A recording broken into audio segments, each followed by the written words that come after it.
SPR, TV, and live chat. Why are people suffering and eventually some dying from liver problems? The very lifestyle of drinking energy drinks, alcohol, carbonated drinks, eating noodles at night, junk food eating, and smoking cigarettes, which should be prevented, has become the order of the day. Bad health doesn't just erupt. It's a buildup of what you've eaten 10 years ago. Get Life Tea and start with the detoxification process and also clear every unwanted disease out of your liver.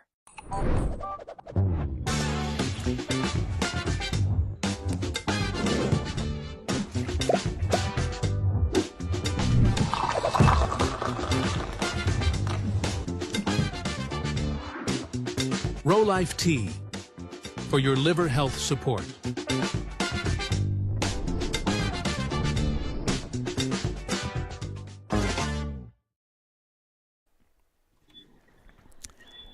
You're listening to SPRLiveFM.com, Fun City Radio FM, Bay Hill News Network, Power Slam Radio. This is the Praise Life Morning Show here with myself, Claremont. And we want to thank you so much for joining us today. As I told you, we're going to be having a guest in studio who's going to be talking to us. And this guest is out of Jamaica. I heard her on the Larry Kingdom show sharing a fantastic testimony about her life's journey. Without any further ado, I'm going to say welcome to her. And I'm going to ask her, kindly introduce yourself. Who are you? My name is Bryan, and I am from Linstead, Jamaica. That's in the parish of St. Catherine. So, on the show with Larry Kingdom, you were telling quite an interesting testimony. Tell me, who is Trish and Bryan? Okay, so tell us a little bit about who Trish Ann is. All right. So whenever I share my story, I proudly tell them that I'm a teacher's kid. All right. You're a what? Sorry. I'm a teacher's kid. Oh, yeah. So you're a PK. Yes, I got it. You're you're PK, yeah. Preacher's kid, yeah. Gotcha. Right. So I was born and raised in the church. You know, church was all I know. Church is still all I know. With a little bit more experience. Growing up, we had to, as you know, the past children live a certain type of way, and so in our lifestyle, and especially for the girls, the females, the daughters, we tend to want to get it right, you know, and so because of that, we feel pressure. You have to do. Have to walk a certain way, live a certain lifestyle, and so it kind of felt as though we were the preachers instead. You know, if it is in my experience, if I wanted to do something that I wanted to do, there was always someone who says, "Oh, but how can you do that? No, you're the pastor's daughter. You should have known better." You know, and so I felt quite pressured growing up. You know, trying to live a certain way, and because we had to set a certain standard, you know, not to have our parents be embarrassed. So that was it for us. And I know as well that, you know, other pre-Ks out there, they feel pressured, especially the females. I said, yeah, boys are kind of a bit different. You know, they have their own life to live, and so they live it regardless. But then, you know, females have it a bit harder. And so I was on the PC, I said, by default, because I had to. I was also in the choir, choir growing up. I had to sing for convention, fellowships, Christmas pageants, and all of that. Was actually not. And we just did it before. It was normal. That was just like a normal part of. Yeah. So, being a preacher's kid, you have to toe the lines. Pretty much, have to walk the straight and narrow. Oh yes, and it became a part of me. You know, I was a Christian even before I knew that I was a Christian. I got baptized at age 13. Right. And so it was just easy. I told persons at the time when I'm sharing my salvation story that, I've heard so much about other person's salvation story. They said that when they got baptized and they got up out of the water, they felt so light and so free. And the next day they felt so good. And the contrary, my own was going to water dip and I didn't feel any different because, I mean, it's the same way I was living. I didn't think I was doing anything out of order anyway. Hmm. As my mother would say, you went in dry and came up wet. Oh God. Oh yes. Yes. Yes. Went in dry and came up wet. No Yeah, change. there was no euphoric feeling for me, not one. Hmm. But I kept walking the way that my parents said I should, Hmm. and that the Bible in Sunday school says that I should. Hmm. And I think it was good. Even all through high school, I saw my friends doing stuff, but I knew that I felt obligated at Right. this point Right. not to do it. And anything you do over time, it becomes habit. Hmm. And so it wasn't so hard for me to walk right, you Hmm. know. Okay. So, Yeah. what happened after being a preacher's kid, so to speak, and as you transition, what took place? All right. So I'm in church. Naive, we don't know anything about relationships because we're young. At the time, I was like 19 years old, going to 20. They're about, if I not get the age wrong. So there was this guy who came to church Hmm. and he got baptized. And then, he started liking me. But because I was young, I didn't know how to really receive that. And so initially, I didn't know how to feel about it until I started feeling like, yeah, I like this guy too. Hmm. And we were spending lots of time together. Yes, I didn't give him a green flag, but we were spending a lot of time. And so I expressed my interest now in him. But unfortunately, he told me that he's now engaged to another sister in the church, and that was disappointing. And that was my first story of church hurt, you know.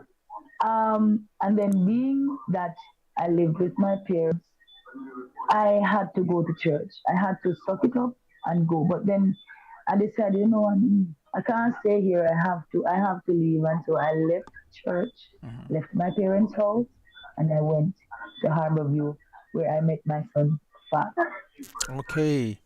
So, in Harborview, how did you meet? How did you come to meet your son's father? So my mother was there at the time. And that phase, she she knew I was stressed. And let me just pause to say, my mother. I know everybody says their mother is the best mother in the world. Look here, my mother and my father. When I tell you they are the perfect parents, they are the best parents ever. And so my mother, she knew I was stressed. You know, shut up, Miss Pinky. And what she did was said, look here, all right, just come. We're not leaving you up here because you see, look here, I was stressed to the point where I was losing weight. Hmm. I was this stressed. I was a mess.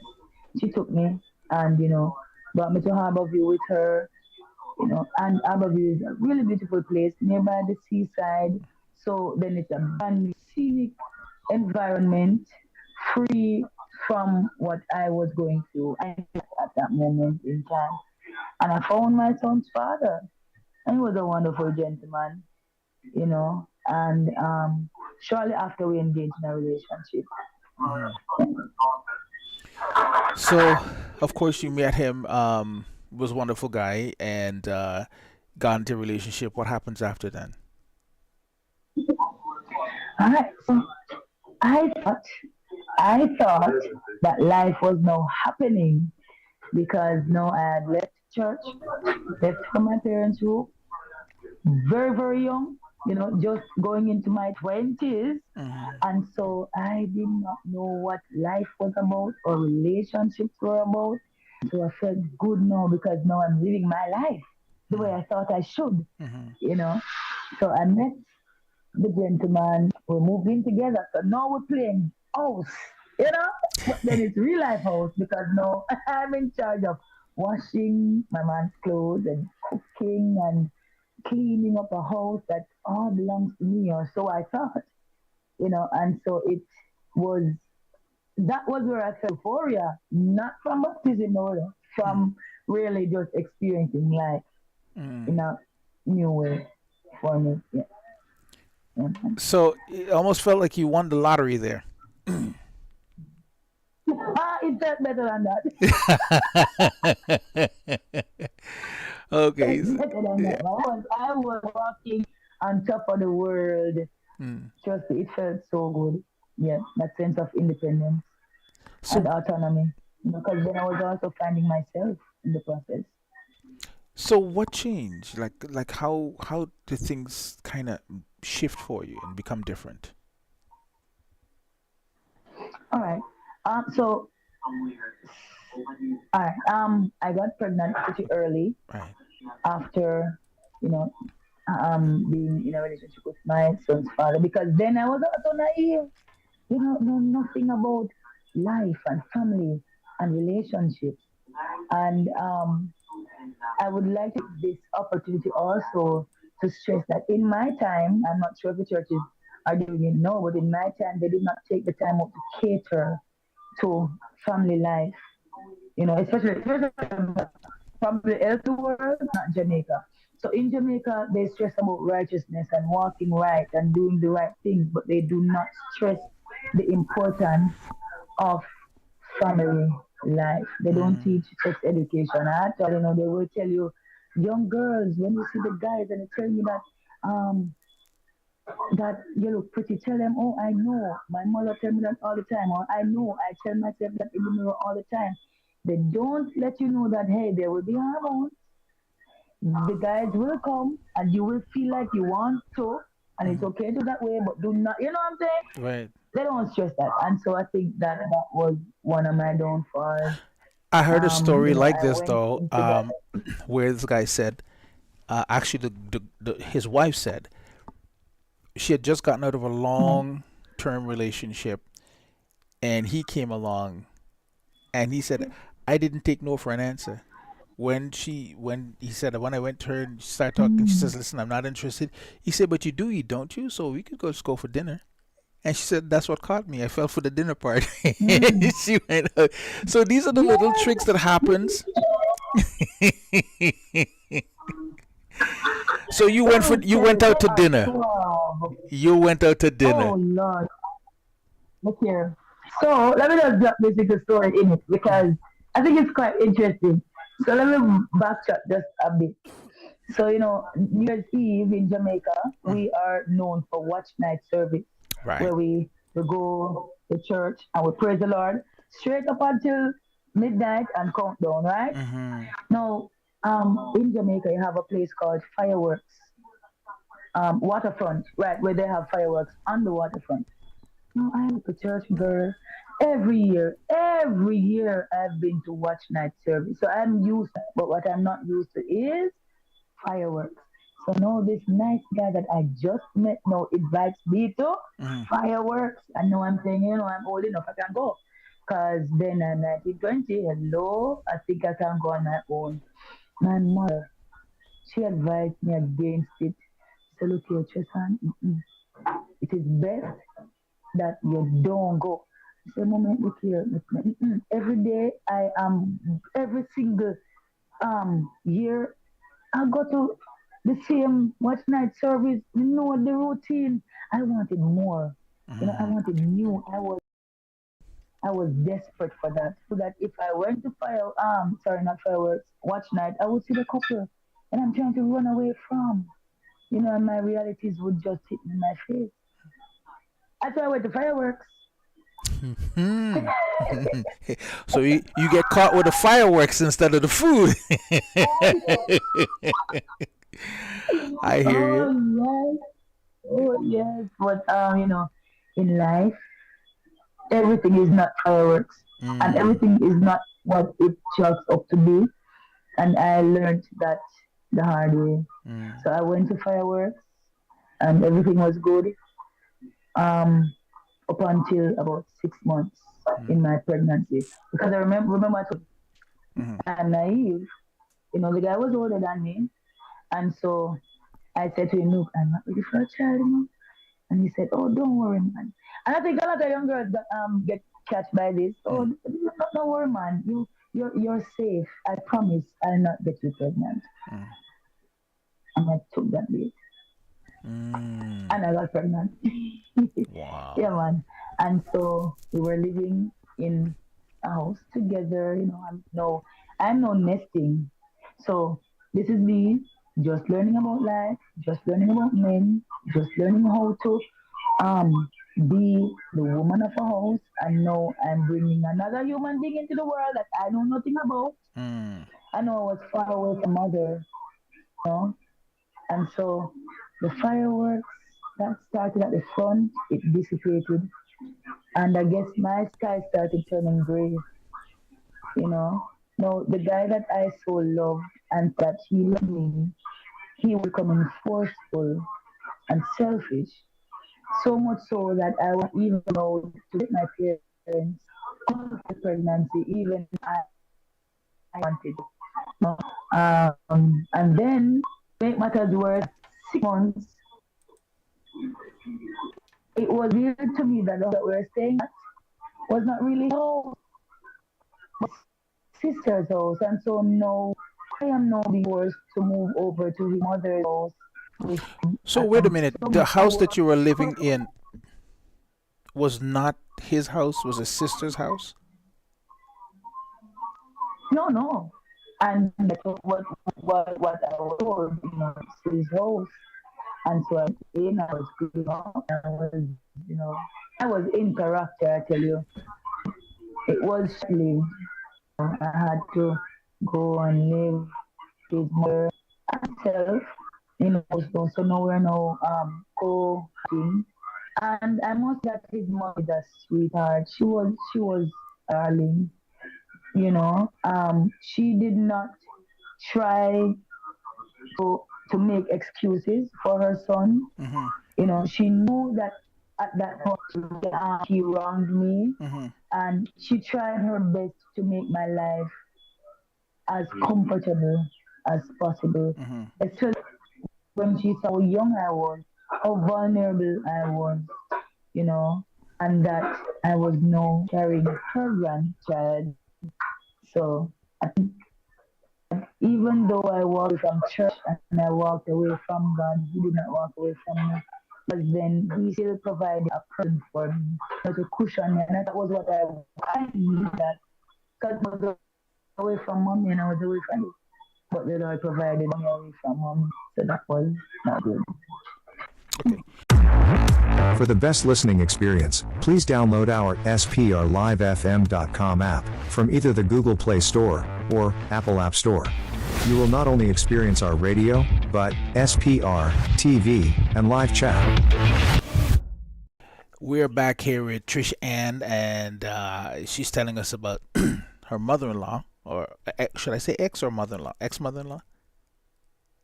It's mother-in-law. Ex-mother-in-law, who was like a mother in the space of a mother, correct? So after you move Yes. in with her, how was life after then? Um, when I was with my son's father, living in the house, I started feeling uncomfortable. No, I missed church. I missed feeling that close relationship and the bond that God and myself had. I felt as though he was now far away from me. And I felt so messed up, Mm-hmm. so much so that I could not even pray sometimes. And from 6 months in the pregnancy, all I knew was tears. I cried every day for the remaining 3 months of the pregnancy. And even after the pregnancy, it became uncomfortable. It became something that I'm not used to because, I was used to an easy life and no responsibilities came, hitting me. left, right, and center. And not only that, but we were also on the humble side of life. So now the man that I thought could provide could no longer provide. And so we had to be leaning on the mother-in-law for food, you know, and for just basic necessities, right? And so that became so uncomfortable for me at that time, not knowing how we would survive, but we did, because God always provided, you know. Was But there any form of violence in the home? No, there wasn't, but there was abuse, verbal Verbal abuse, abuse. okay. I mean, sure, it wasn't physical, but he would always like to, after a time, oh Lord, would talk down to me. I would feel like the dumbest person on earth. It to a point when he asked me, who wears the pants in the relationship? Now, at that time, I was young. So my response, oh, you did. you know, it was traumatizing. No, he laid not a finger on me, but just the way I was belittled. And I felt like there was no place for me, you know, even in decision making, he would have made all the decisions, and it's not like um it wouldn't be as though he was seeking my approval anyways. He would just roll with it, and I had to just accept it, and so it was bad. I was just even remembering the other day, my son's name, Teja, it really means a crown of love. When my son was to be born, and I asked him, can I choose a baby's name? Yeah, Others, right. we want to do that, right? Now, he would always, shrug it off and say, oh, we have time to choose a name. And then I remember after I had the baby, and he came, and the baby now was to be registered. So he came in the hospital. He gave me a piece of paper, and I said, is this the spelling of the child's name? He said, yes. Yeah, man. Me and my ex-girlfriend, we sat together and we spelled the child's name. Whoa, that gotta be a Sir, blow. tell you that I have never felt more to stand up for myself and my child as I did. I think it was just the matter of instinct. I think I had that paper up in front of the officer so fine, and I my child the way I know. And from that day, I think that was the moment when I felt like, oh, I have a voice, I have a say. You know? And so now baby was born, and we came home, and everybody on his me saw the baby, and they were coming over, and oh, this baby looks like his grandfather. That's my son's father. Everybody from his family, that's a baby, and they were, but I felt left out.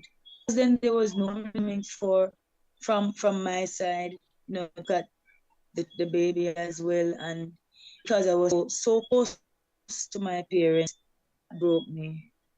You know, the most important, or one of the most important events, might not be there. I cried. I was just about a experience of life, and I told him, hey, Can I it's funny because life. can I go back to this? You said him and his ex-girlfriend sat down and decided the name. Was this his or you? I need to get that part's kind of. I'm still stuck there for a little bit. Him and his ex-girlfriend. Did I hear that right? So remember now, and I want you to get the lens. I'm young, fresh out of church, haunted, right? And so I knew nothing really about relationships. I just wanted to get away. So I was naive. So I would know that, the girl, the ex-girlfriend, because he said she's an ex at the time, she would always come over. And funny enough, she would come over and she would see his laugh and she would burst pimples from his face. And I would be there and he would not set up any boundaries. And so in my head, all right, maybe that's how a relationship should work. And so it seemed as though best friends, quote unquote, So he and her would sit together and they would just discuss a lot of things and they would make plans. And in my head, that's how a relationship is supposed to be. Again, the church does not teach us those. So how would I know? Wow. You know? So you pretty much you pretty much was in a kind of a different type of relationship, I should say, because the ex is over. Wow. Man, it was terrible. So it went to a place where after my child was born, 2 months after my son was born, I told him, look here, for the whole pregnancy, I did not get to see my parents. I am going to take a trip with the baby. I'm going to visit my mother and come. And that's when everything changed. Join us again tomorrow for part 2 of this awesome interview with Trish Ann Bryan, right here on SBRLiveFM.com as we broadcast through the Fun City Radio FM, Bay Hill News Network, and Power Slam Radio. See you then.